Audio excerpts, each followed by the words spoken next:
بسم اللہ الرحمن الرحیم۔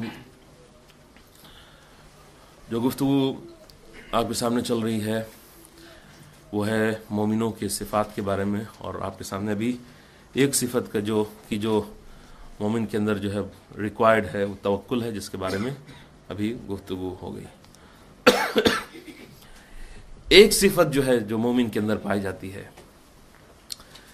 اور انشاءاللہ اس کے اوپر تھوڑی سی لمبی جو ہے گفتگو کرنا چاہتا ہوں میں تھوڑی سی، کہ مومن اللہ سے محبت کرتا ہے اور اللہ یقینی طور پر مومن سے محبت کرتا ہے۔ یعنی یہ ایک مومن کی صفت ہے، قرآن نے بیان کی، ہماری نہیں ہے۔ اللہ نے قرآن میں، انشاءاللہ میں آیات آپ کو سناؤں گا، قرآن میں خداوند عالم نے کہا ہے کہ مومن وہ ہوتا ہے کہ جس کے دل میں خداوند عالم کی محبت ڈیپلی، ایسی محبت ہوتی ہے کہ وہ اللہ کی محبت میں اپنا سب کچھ قربان کرنے کے لیے ہمیشہ تیار رہتا ہے۔ اور آپ کو جو ہے وہ امام حسین علیہ السلام کو وہ شعر یاد ہوگا، ترکت الخلق طرا فی ہواک وَأَيْتَمْتُ الْعَيَالَ لِكَيْ أَرَاكَ۔ میں نے جو ہے وہ سب کچھ پروردگار تیری راہ میں قربان کر دیا، تیری ہوا کہتے ہیں، ہوا و ہوس ہم کہتے ہیں، تیری ڈیزائر میں، تیری خواہش میں، تجھے پانے کے لیے میرے پاس جو کچھ بھی دنیا کا تھا وہ میں نے ترک کر دیا، وہ میں نے چھوڑ دیا۔ امام حسین علیہ السلام کے پاس مدینے میں کیا نہیں تھا؟ مدینے کے بادشاہ، مدینے کے آپ جو بھی کہہ سکتے ہیں، سب کچھ تھا، لیکن پروردگار سے کہہ رہے ہیں امام حسین علیہ السلام کہ میں نے تیری خواہش میں، تجھے پانے کے لیے میں نے وہ سب کچھ جو ہے وہ چھوڑ دیا۔ صرف یہی نہیں، امام حسین علیہ السلام اپنی اولاد اور آل اولاد کو جو ہے ساتھ میں لے کے آئے تھے، تو یہاں پر دوسرے شعر میں جو ہے شعر میں جو ہے امام فرما رہے ہیں کہ میں نے اپنے بچوں کو یتیم کر دیا تاکہ میں تجھ سے ملاقات کر سکوں، تجھے دیکھ سکوں۔ یہ کیا ہے؟ یہ خدا کی محبت ہے۔ اور جب خدا کی محبت انسان کے دل میں پیدا ہو جاتی ہے عزیزان محترم، اب یقین مانیے، وہی توکل میں نے آپ کے سامنے عرض کیا، وہ توکل جو ہے محبت کا نتیجہ ہے۔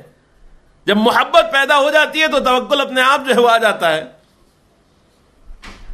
تو ہماری خدا سے محبت، اسی کے اوپر تمام جتنے بھی اعمال ہیں، جو بھی اعمال ہم بجا لاتے ہیں، چاہے نمازیں ہوں، چاہے روزے ہوں، چاہے حج ہو، چاہے زکوٰۃ ہو، چاہے خمس ہو، چاہے صدقہ ہو، چاہے یہ عزاداری کیوں نہ ہو، چاہے ماتم ہو، نوحہ ہو، کچھ بھی ہو، یہ سب کا سب جو ہے وہ ایک چیز کے دائرے، ایک چیز کے چاروں طرف جو ہے وہ گھوم رہا ہے، وہ ہے قربتاً الی اللہ۔ جب ہم نماز پڑھتے ہیں تو کیا کہتے ہیں؟ قربتاً الی اللہ تو کہتے ہیں۔ اس کا مطلب کیا ہے؟ کہ اس نماز کے ذریعے سے اے پروردگار میں تجھ سے قریب ہونا چاہتا ہوں۔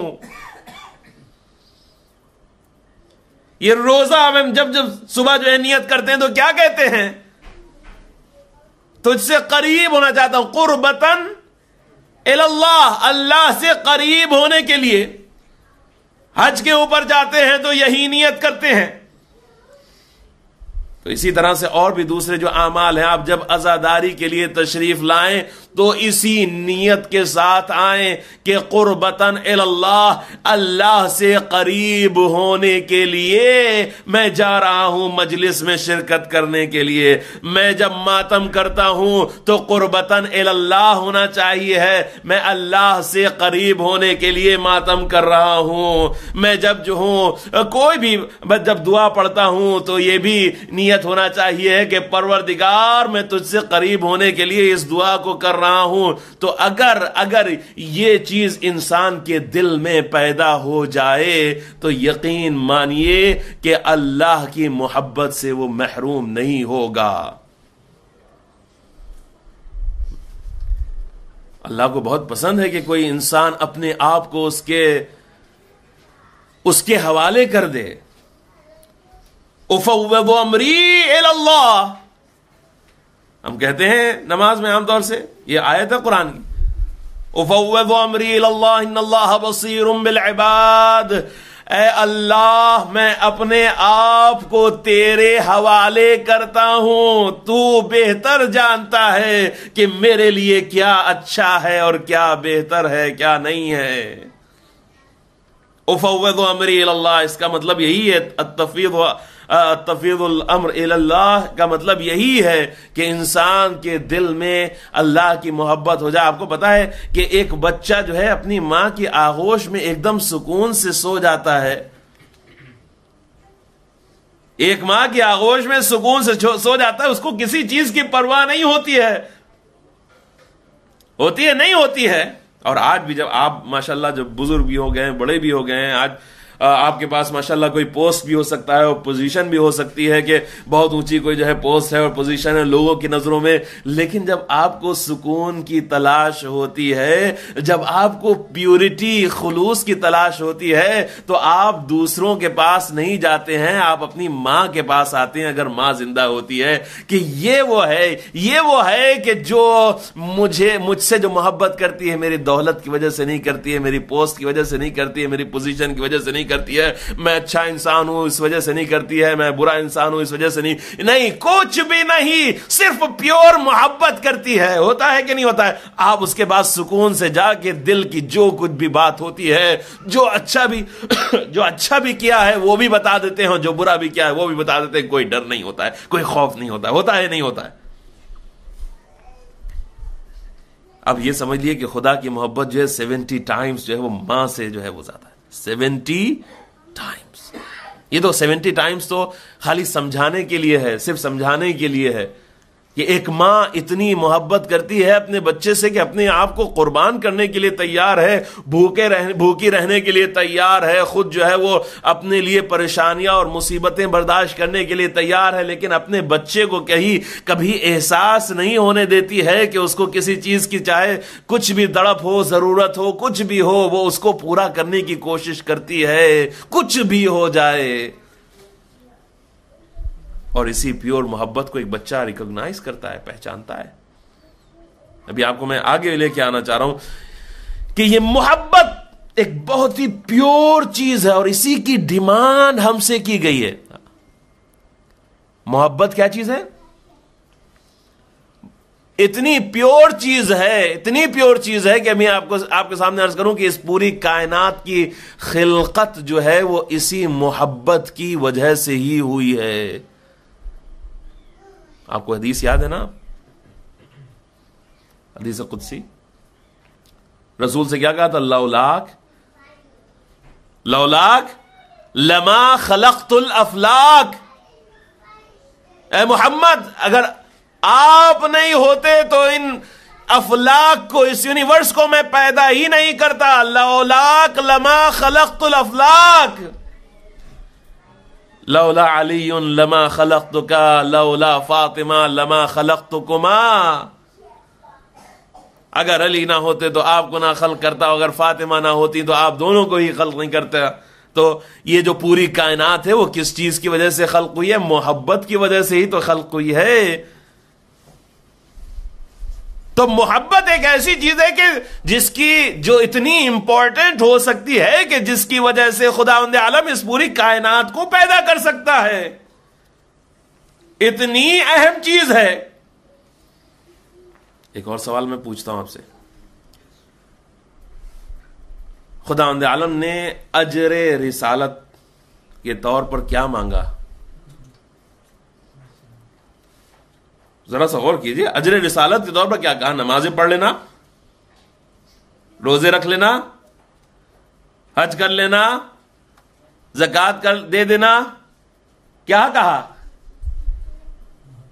اجر رسالت کے طور پر کیا؟ بہت ہی سمپل. قل اے رسول آپ ان سے کہہ دیجئے لا اسألکم علیہ اجرن، کچھ بھی اجر، کچھ بھی ریوارڈ تم سے نہیں چاہیے، تمہاری کسی بھی چیز کا میں محتاج نہیں ہوں، نہیں چاہیے۔ تم کیا سمجھتے ہو کہ نماز پڑھنے سے کچھ خدا کو فائدہ ہو جائے گا؟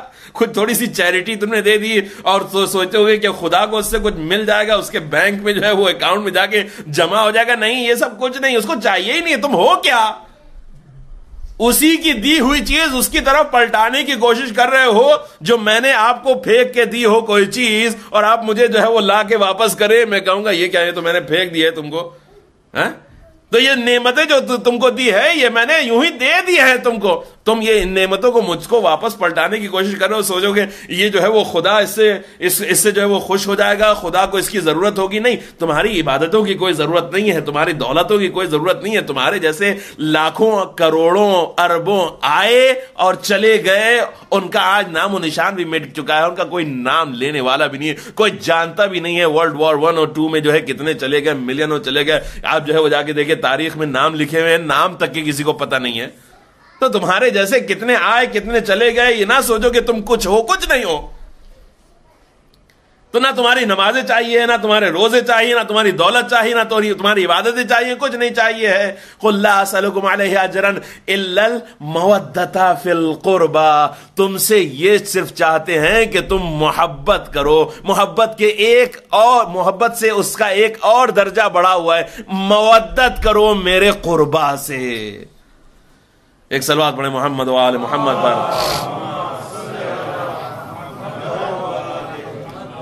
مودت کرو میرے قربا سے۔ اب یہ بھی سمجھ لو، جب تم کوئی عبادت کرتے ہو، جب کچھ تم عبادت کرتے ہو تو تم کو لگتا ہے کہ تم کچھ خرچ کر رہے ہو، کچھ کر رہے ہو۔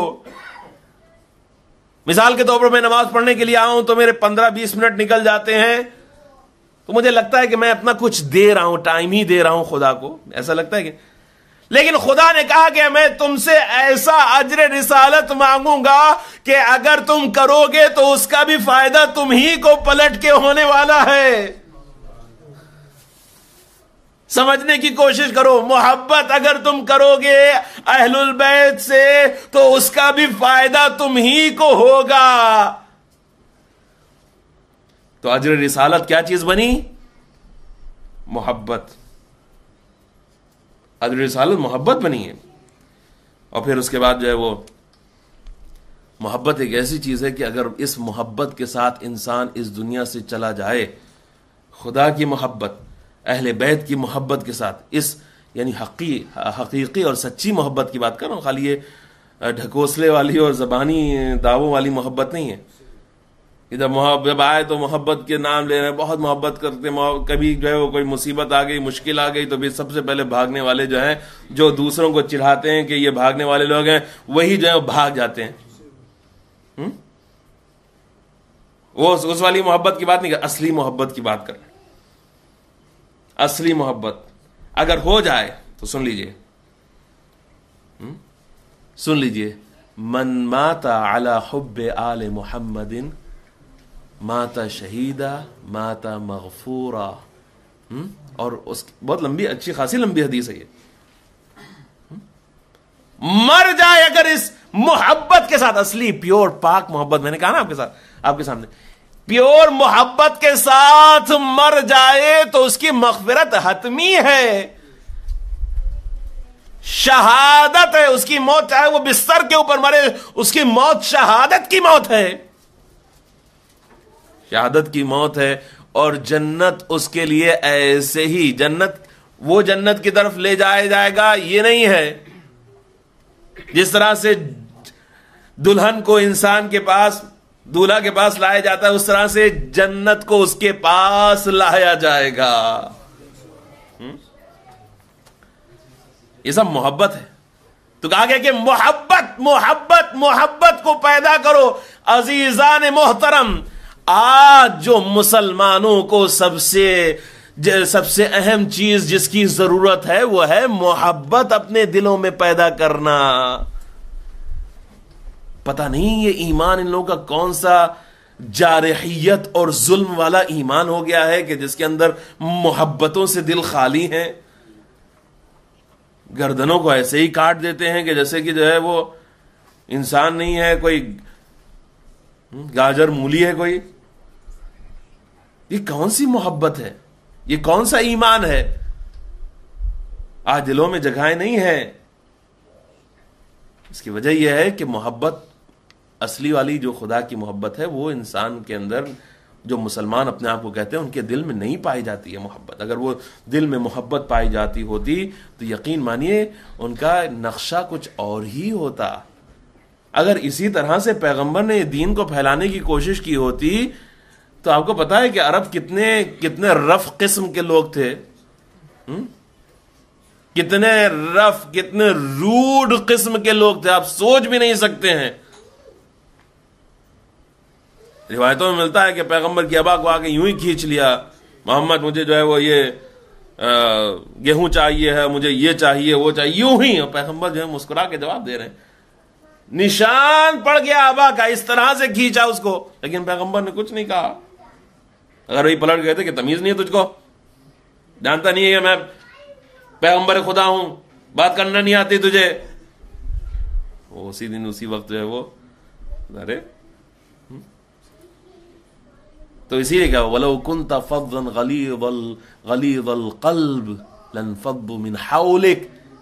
اگر آپ جو ہیں وہ سخت دل ہوتے، سخت دل ہوتے، اپنے کردار میں ہارڈ ہوتے تو یہ کم کے آپ کی کمپنی سے جو ہے وہ چھوڑ کے بھاگ جاتے، نکل جاتے. تو ہم کیسا اسلام پھیلانا چاہتے، کون سا اسلام پھیلانا چاہتے ہیں؟ بھائی اب یہی کہنا ہی پڑتا ہے کہ جن سے لیتا ہے انسان، جس سے ملتا ہے اس کو، وہ ویسا ہی اس کو سمجھ میں آتا ہے. ان لوگوں سے لیا ہے کہ جن کے ہاتھ میں بس جو ہے وہ خون والی تلوار تھی اور بس اسی سے جو ہے وہ سوچتے تھے کنکر کرتے جا رہے ہیں، اس کنٹری کو فتح کر لیا، اس کنٹری کو، وہ سوچتے ہیں کہ اس کی وجہ سے اسلام جو ہے پھیل جائے گا. تو وہی والا خون والا اسلام جو ہے وہ ان کی سمجھ میں آتا ہے. آج جو ہے وہ پروف کر کیے دے رہے ہیں یہ لوگ کہ اسلام جو ہے وہ تلوار سے پھیلا ہے. ہم چاہے جتنا جو ہے ممبروں سے کہتے رہیں اور دلیلیں دیتے رہیں پیغمبر کی اور اماموں علیہ السلام کی، لیکن اپنے کردار سے، اپنے عمل سے یہ ایک دم الٹا اس کو جو ہے دنیا کے سامنے. اور آپ کو چاہیے، پتا ہے کہ میڈیا کو تو بس اتنی سی چھوٹی سی چیز چاہیے تو وہ اس کو بڑا کر کے جو ہے وہ پیش کر دیں گے. تو کون سے اسلام کی بات کر رہے ہیں؟ محبت والے اسلام کی بات کر رہے ہیں یا وہ اسلام کے جو سختی والا اور جس میں جو ہے وہ کوئی ہمدردی کچھ ہے ہی نہیں؟ تو محبت جو ہے وہ، بس آپ کی زحمت کو میں ختم کرنا چاہتا ہوں. انشاءاللہ یہ کل بھی اس کے اوپر بات چلے گی کہ کس طرح سے اللہ کی محبت ہم اپنے دل میں پیدا کریں، اور اللہ سبحانہ و تعالیٰ کتنی محبت کرتا ہے ہم سے. واقعا اب اس کا تصور بھی نہیں کر سکتے، سچ بتا رہے ہیں. آپ خود جو ہے وہ ریئلائز کیجئے. بہت بس معافی بھی چاہتا ہوں، اور یہ کہ صرف ایک سوال اپنے آپ سے کیجئے گا، مجھے جواب دینے کی ضرورت نہیں کہ میں نے اپنی زندگی میں کتنے گناہ کیے ہیں. ہر آدمی اپنے گریبان میں، کالر میں اکا دکا تو ہوں گے، میں نہیں کہہ رہا ہوں کہ سبھی، لیکن ہم کو پتا ہے، ہر آدمی کو پتا ہے کہ کتنی غلطیاں اس سے ہوئی ہیں، کتنی کمیاں ہوئی ہیں. لیکن کیا کبھی اس نے ان غلطیوں، اس گناہوں کی وجہ سے کبھی ہمارے رزق کو بند کیا؟ کیا کبھی اس نے پانی کو بند کیا ہمارے اوپر؟ کیا کبھی اس نے اور جو دوسری نعمتیں دی ہیں ان کو بند کیا؟ نہیں بند کیا. اسی لیے امام کہتے ہیں کہ خدا نے ایسے ہی تمہارے گناہوں کے اوپر پردہ ڈال دیا ہے کہ جیسے اس نے معاف کر دیا ہے. صرف اس سے کہہ دو پروردگار مجھ سے غلطی ہو گئی ہے، بس، یعنی دل سے. یہ اس کو چاہیے. ایک توجہ تم اس کی طرف جو ہے وہ کرو، ایک توجہ کرو جس کا فائدہ بھی تمہیں کو ہی ہے.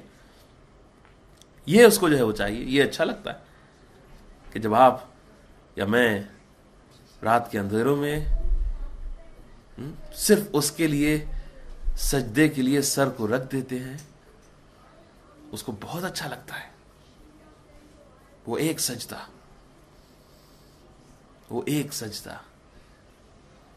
اب یہاں پر جو ہے مجھے یاد آ گیا علامہ اقبال کا شعر، وہ ایک سجدہ جسے تو گراں سمجھتا ہے، ہزار سجدوں سے دیتا ہے آدمی کو نجات۔ کس کے در پہ جاؤ کے سجدہ کرو گے تم؟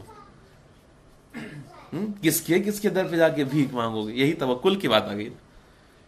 کس کے اس کو باس سمجھتے ہو، اس کو آقا سمجھتے ہو، اس کو مولا سمجھتے ہو، اس کو ماسٹر سمجھتے ہو، اس کو یہ سمجھتے ہو، اس کو وہ سمجھتے ہو۔ اگر تم نے دل سے ایک سجدہ خدا کے سامنے کر لیا ہوتا تو یہ سب کے سب تمہارے غلام بن جاتے، تم آقا بن جاتے، تم آقا بن جاتے۔ بس زحمت کو میں ختم کرتے ہوئے بس مصائب کی طرف آنا چاہتا ہوں۔ اہل بیت علیہ السلام نے ہمارے سامنے اس کی مثالیں اس طرح سے پیش کی ہیں کہ واقعاً ان سے بہتر مثالیں ہی نہیں ہو سکتی ہیں، واقعاً نہیں ہو سکتی۔ ہم ایسے ہی نہیں کہتے ہیں، ایسے ہی ہم نہیں کہتے ہیں، حقیقت ہے، یہ حقیقت ہے جس کی، اور حقیقت جو ہوتی ہے اس کو کوئی چھپا نہیں سکتا ہے۔ سورج کو آپ آنکھیں بند کر کے یہ نہیں سوچ سکتے کہ سورج کی روشنی بند ہو جائے گی، نہیں، سورج کی روشنی چمکتی ہی رہے گی۔ آپ اپنی آنکھیں بند کر لیں اور کہیں کہ اندھیرا ہے تو اس سے اندھیرا نہیں ہو جائے گا۔ تو اہل بیت کی جو فضائل ہیں، اہل بیت کی جو قربانیاں ہیں، اس کا سورج ایسا تابناک ہے، ایسے چمکتا ہے کہ لوگوں کے آنکھیں بند کرنے سے یا انکار کر دینے سے کچھ نہیں ہوتا ہے، کچھ نہیں ہوتا ہے، کوئی فرق نہیں پڑتا ہے، کوئی فرق نہیں پڑتا ہے۔ بس آج جو ہے وہ ایک چھوٹے سے شہزادے جناب قاسم کا تذکرہ آپ کے سامنے ہے۔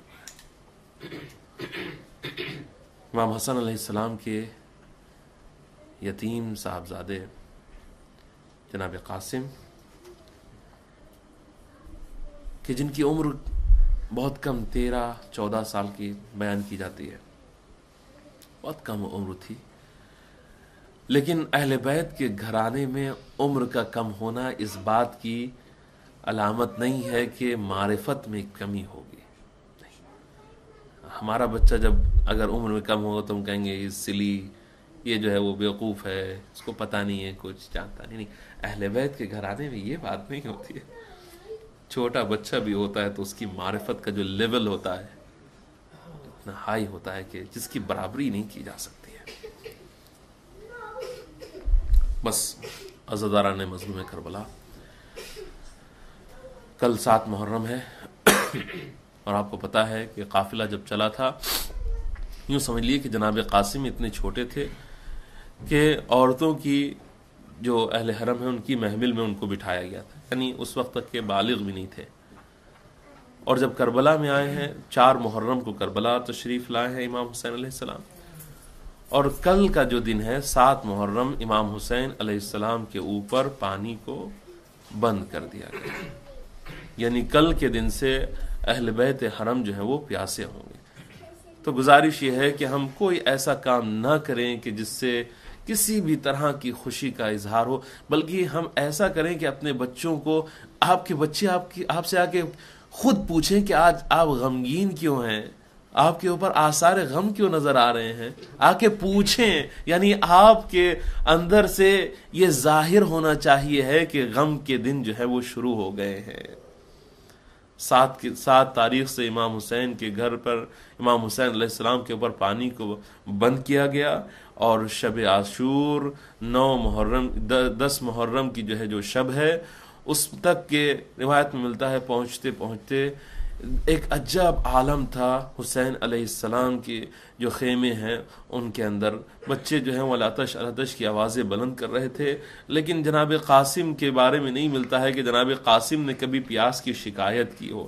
ہاں، شب عاشور ایک مرتبہ امام حسین علیہ السلام نے اپنے اصحاب کو بلایا، اور اصحاب کو بلانے کے بعد جو ہے وہ امام نے یہی کہا کہ دیکھو، ہم جو ہے وہ تمہاری گردنوں سے اپنی بیعت کو اٹھائے لیتے ہیں، اور اگر تم کو کہیں جانا ہے تو تم اپنی جان کو بچا کے چلے جاؤ، اور اگر تم اس بات سے تم کو شرم آتی ہے، حیا آتی ہے کہ لوگ کیا کہیں گے، تو ہمارے ایک ایک بچے کو بھی تم اپنے ساتھ لے جاؤ اور کہہ دینا کہ حسین نے خود جو ہے وہ اجازت دی ہے اور یہ ان کے بچے ہیں۔ لیکن روایت میں یہی ملتا ہے کہ حسین کے اصحاب نے، امام نے میں جب شمع کو گل کیا ہے تو جب شمع کو جو ہے روشن دوبارہ کیا ہے تو شمع امامت کے پروانے وہیں پر ویسے ہی بیٹھے ہوئے نظر آئے، اور ایک ایک صحابی نے جو ہے وہ کھڑے ہو کے یہی اطمینان دلایا، آقا ہم مر تو جائیں گے، ہماری گردنیں تو کٹ جائیں گی، ہمارے جسم تو شاید پامال ہو جائیں گے، لیکن ہم جو ہے وہ آپ کی نصرت سے منہ کو نہیں موڑیں گے۔ روایت میں ملتا ہے کہ ایک مرتبہ امام حسین علیہ السلام نے جو شہداء کی فہرست تھی اس کو جو ہے وہ نکالا، اور اس کے بعد جو ہے سب کے نام لیے گئے، اور پھر ایک مرتبہ جناب قاسم جو ہے وہ ایک کونے میں بیٹھے ہوئے ہیں، اور وہ بھی جو ہے وہ آتے ہیں اپنے آقا اپنے چچا حسین کے پاس، اور آنے کے بعد جو ہے وہ پوچھتے ہیں امو جان کیا میرا نام بھی جو ہے وہ شہداء کی فہرست میں ہے؟ ایک مرتبہ جناب امام حسین علیہ السلام نے، اب یہاں پر میں آپ کے سامنے عرض کرنا چاہتا ہوں کہ معرفت کا جو لیول ہے، جو معرفت کا درجہ ہے، جن کو ہم اس وقت کہہ رہے ہیں کہ بچے تھے اور بہت ہی کم عمر تھے، کم سن تھے، لیکن روایت میں یہ ملتا ہے ایک مرتبہ امام حسین علیہ السلام نے جناب قاسم سے یہ کہا کہ قاسم یہ میں بعد میں بتاؤں گا کہ تمہارا نام شہداء کی فہرست میں ہے کہ نہیں ہے، لیکن پہلے مجھے یہ بتاؤ کہ تمہارے نزدیک موت کیسی ہے۔ ایک مرتبہ جناب قاسم نے جواب دیا، احلا من العسل، اے آقا اگر یہ جان خدا کی بارگاہ میں دینا ہے، اگر دین خدا میں جو ہے وہ اس کو قربان کرنا ہے، تو یہ جان جو ہے وہ، یہ موت جو ہے وہ شہد سے بھی زیادہ شیرین ہے میرے لیے۔ ہاں میں تو یہی کہوں گا، آج تک کہ ہم کو پتا نہیں تھا کہ موت کا مزہ کیا ہوتا ہے، جناب قاسم نے اپنی معرفت کے ذریعے سے ہم کو بتا دیا کہ اگر خدا کی راہ میں اپنی جان کو تم دو گے تو یہ یاد رکھنا تمہاری موت جو ہے وہ ایک ایسی موت ہوگی کہ جو شہد سے بھی زیادہ شیرین ہوگی۔ بس امام حسین علیہ السلام فرمانے لگے، اے قاسم تم اپنی کیا بات کرتے ہو، ارے فہرست شہداء میں تو علی اصغر کا بھی نام ہے۔ بس ایک مرتبہ خوش بھی ہوئے اور ایک مرتبہ پریشان ہو گئے، کہا کہ امو جان آپ یہ کیا کہہ رہے ہیں، علی اصغر جو ہے وہ کیسے شہید ہوں گے، کیا اشقیاء خیموں میں آ جائیں گے؟ ارے قاسم کو یہ تصور بھی برداشت نہیں ہے کہ اشقیاء خیموں میں آ جائے۔ کہا کہ نہیں بیٹا میں علی اصغر کو خود لے کے جاؤں گا اور پھر وہ شہید کر دیے جائیں گے۔ بس جب عاشور کا دن آیا اصحاب جو ہے اپنی قربانیاں دے چکے، اور بنی ہاشم کا جب وقت آیا ہے تو ایک ایک بنی ہاشم آ کے آقا سے اپنے لیے جنگ کی رضا لے کے جاتا ہے اور شہید ہو جاتا ہے۔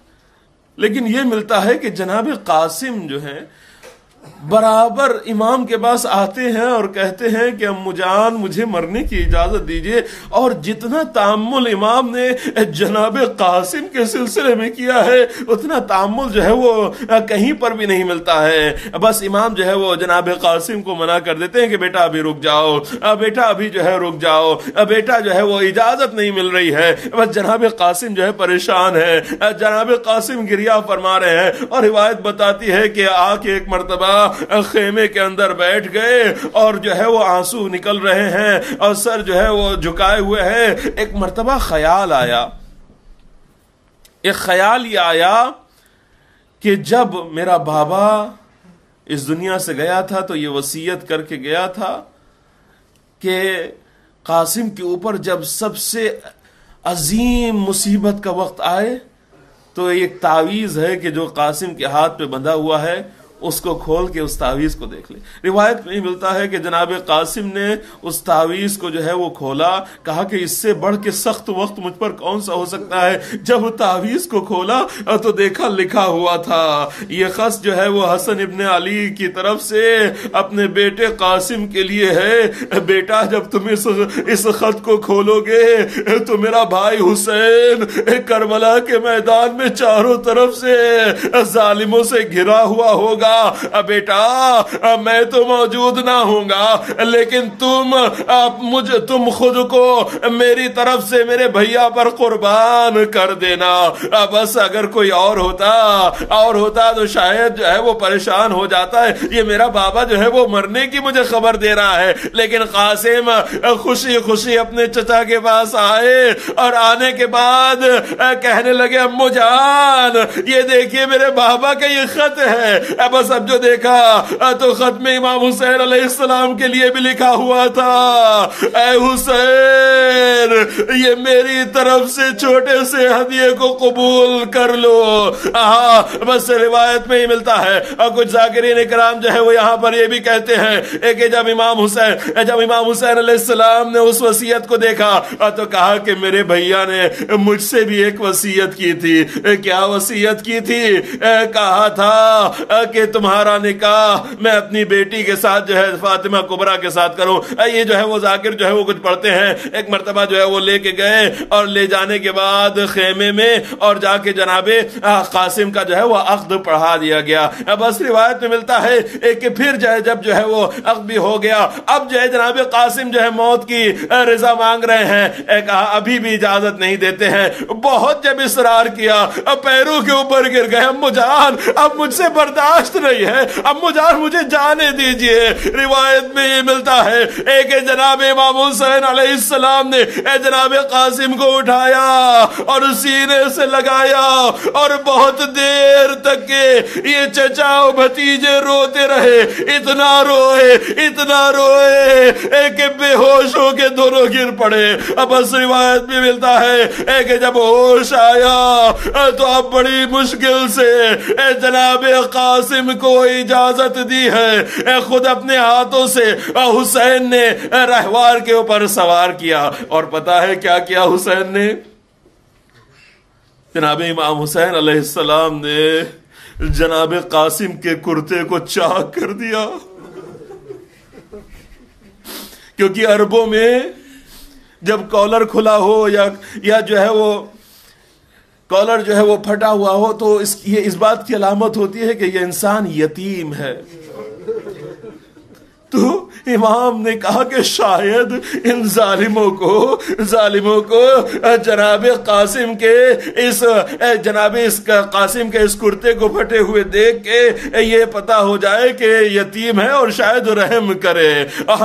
راوی لکھتا ہے کہ جناب قاسم جب چلے ہیں تو بھی کوئی زرہ پہنے ہوئے نہیں تھے. اتنی کم عمر تھے کہ کوئی زرہ جو ہے ان کے لائق جو ہے وہ نہیں تھی. اور وہ یہ بھی لکھتا ہے کہ جب پردے کا خیمے کا جو ہے پردہ ہٹا ہے تو ایسا لگتا تھا کہ ایک چاند نکلا ہے.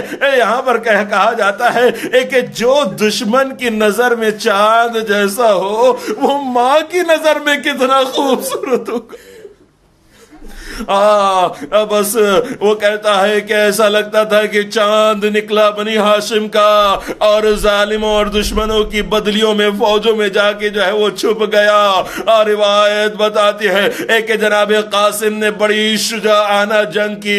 چھوٹی سی عمر تو تھی لیکن کیونکہ بنی ہاشم کا خون ہے تو اس طرح سے جنگ کی ہے کہ ہر طرف سے جناب قاسم سے لوگ جو ہیں وہ بھاگتے ہوئے نظر آ رہے تھے. بس روایت بتاتی ہے کہ جناب قاسم کے جوتے کا ایک تسمہ جو ہے وہ کھل گیا. جناب قاسم نے جو ہے وہ اپنے سر کو جھکایا اور سر کو جھکاتے ہی ایک مرتبہ ظالم آگے بڑھے.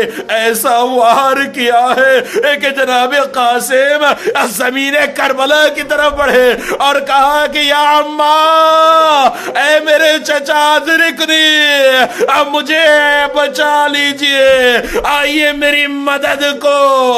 بس روایت بتاتی ہے کہ جیسے ہی امام حسین کھڑے ہوئے دیکھ رہے تھے, جیسے ہی جناب قاسم کی اس حالت کو دیکھا دوڑتے ہوئے گھوڑے کو دوڑاتے ہوئے جناب قاسم آگے بڑھے. جناب قاسم کا جو قتل کرنے والا ہے اس کے اوپر حملہ کیا اور ایک مرتبہ تلوار سے اس کے ہاتھ کو کاٹ دیا. جب فوجوں نے دیکھا کہ جناب قاسم کا جو ہے وہ جو قاتل ہے اور اس کے اوپر حسین نے حملہ کیا, سب ایک ایک ساتھ جو ہے وہ دوڑے اس کو بچانے کے لیے، ادھر سے حسین دوڑے، ادھر سے جو ہے وہ ظالم فوج والے دوڑے، لیکن اس بیچ میں ایک عجیب بات ہوئی کہ جناب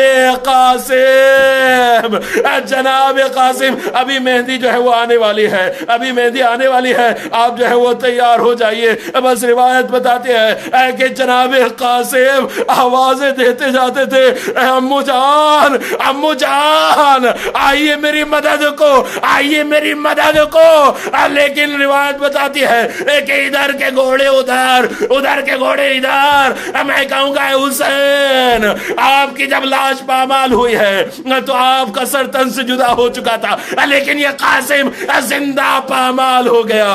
جب قاسم رہوار کے اوپر آئے تھے، گھوڑے پر سوار ہوئے تھے، تو پیر جو ہے نہیں پہنچ رہے تھے، پیر نہیں پہنچ رہے تھے گھوڑے کی جو ہے وہ ایک مرتبہ، لیکن جب جو ہے وہ جناب قاسم شہید ہو گئے، جناب امام حسین علیہ السلام جب آئے ہیں جناب قاسم کے پاس، ایڑیاں رگڑتے ہوئے نظر آئے، کہا کہ قاسم تمہارے چچا پر کتنا شوق ہے، کتنا سخت ہے کہ تم آواز دیتے رہے اور تمہارا چچا تمہاری مدد